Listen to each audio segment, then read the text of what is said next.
Hi guys, this is Abi from Gokce Design.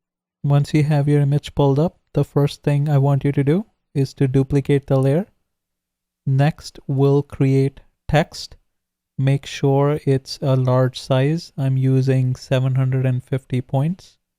Now we'll move the background layer on top. Then go to Layer and select Create Clipping Mask.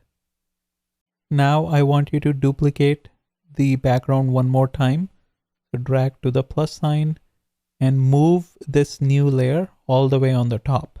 Now we're going to click on the quick selection tool and then hit select subject, followed by add a layer mask. With the layer mask selected, we're going to click on the brush tool. Make sure the foreground color is black because black means hide, white means show. We're going to remove the bottom of the tower by painting over it very slowly and make sure only the top of the tower is visible.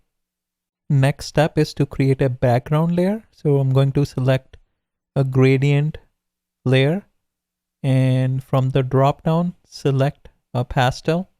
With this new gradient layer created, I'm going to drag it down below my text layer.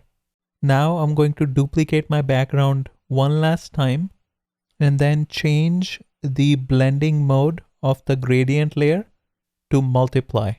Next, I'm going to change the opacity of my latest background layer to 32.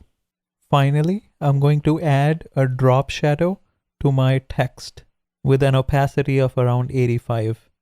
That should be it. Let's compare our before and after. Looks good to me. Don't forget to like, subscribe, and turn on the notifications. Until next time.